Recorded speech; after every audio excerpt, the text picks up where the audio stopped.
Hello and welcome to another edition of the ITB News. This time around, I am not in a venue for your events. This is our own office, our ITB office in Barcelona. This is the Innovate Graffiti we have in our Think and Play brainstorming room. And I am here to explain what is going on with this change in the tax regulation in Spain.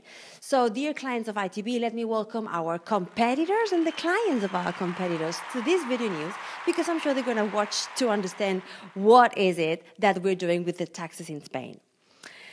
Okay, Spain belongs to the European Union, yes? And here we have the value-added tax, the VAT, that every country applies with different percentages. Not only that, even within the same country, you're going to have different percentages. For example, in Spain, you're going to have 10% in accommodation, F&B, and transportation, but then you're going to have 21% for audiovisual, staff, and things like that, okay?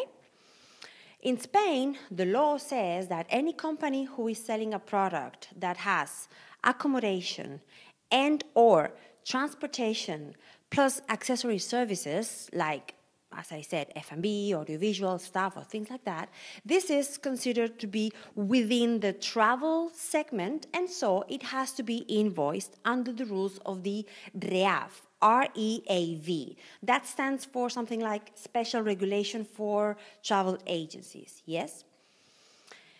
The name tends to mistake people because actually it is not regulating the companies that are established as a travel agency, it is regulating the service. In other words, if my hairdresser invoices you for accommodation and one dinner, she must be invoicing you within this REAV regulation, no matter if she's been established as a hairdresser. Yeah?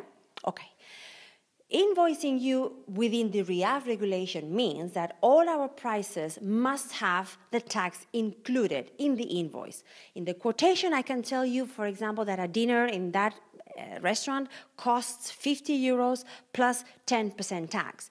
But when I invoice you, the law says I have to say dinner in that restaurant, 55 euros. I have to include the VAT in my invoice to you. That's what my REAV regulation says.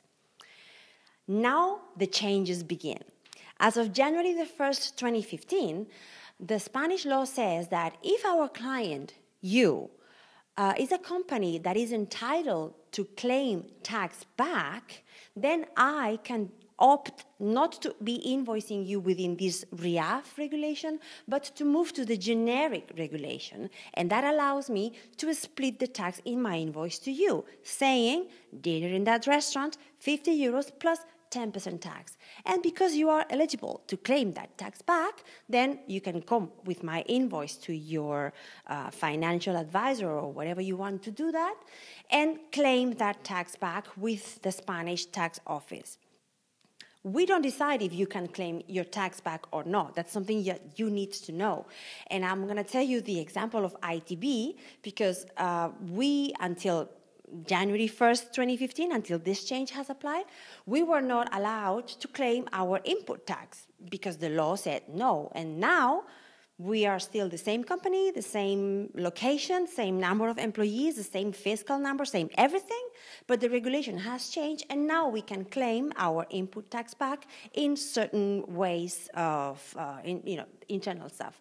But that's something that you need to know. So if you tell us in written, yes, I am eligible to claim the tax back, voila, we can invoice splitting the tax. And not only that, in certain things, the reverse charge rule will apply.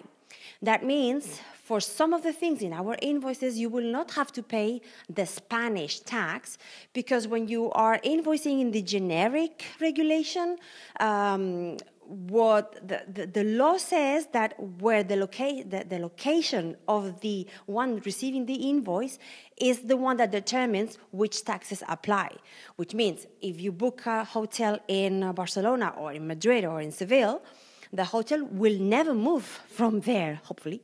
So you will have to pay the tax that in the territory where that hotel is located, in this case, Spain. But if you are booking, one of our staff or a guide to do a service, the guide is something that can move, and you don't have to pay the Spanish tax for something that is a movable service. I don't know if it makes any sense, but if it doesn't, we're always here. Now we need to move to the greatest part of this change in the regulation that is the most beneficial to you by far. The Spanish regulation now says that in those events that have a highly working component, that means not incentive trips, not meet incentives, like a really working component event, like a seminar, a conference, meeting, and all of that, we, as a Spanish-based company, can sell you one complex service of event organization in which the different elements have to be combined in order to deliver the final product, and our invoice to you can be tax-free. I mean, we can waive the tax from the invoice. It is not magic. I mean, we still have to pay the tax that the hotels will apply, that the transportation companies will apply. We will still have to pay for that. But in our invoice to you, we can waive it. As I said, it has to be seen as one complex service, right? Therefore, my invoice to you will only contain one line: complex service of event organization for the group equals that amount. Attached, I can give you a PDF with a breakdown of the costing so that you know where how do we come up with that figure, that's for sure. But the invoice will not have tax on it. It'll be waiving. I mean, imagine if you book the hotel directly and you pay 10%, then you can claim it back, and we all know it's a long and painful process. What the law says now is that if you book the hotel and the rest of the components with me, we can waive the tax back. But it is very important that you understand that it has to be one complex service, and then it has to have a very strong working component to it. So people say, okay, this is an incentive, right? But we're going to pay for one meeting room at the hotel, and so we can say it's a working thing and then you can waive tax back. No, I can't. Because the agencies, we can decide when we do the waiving of the tax or not. It's on us. Why? Because when the inspector comes and sees our books, if he doesn't agree with our decision, we are going to have to take, to pay the money back that we didn't charge you.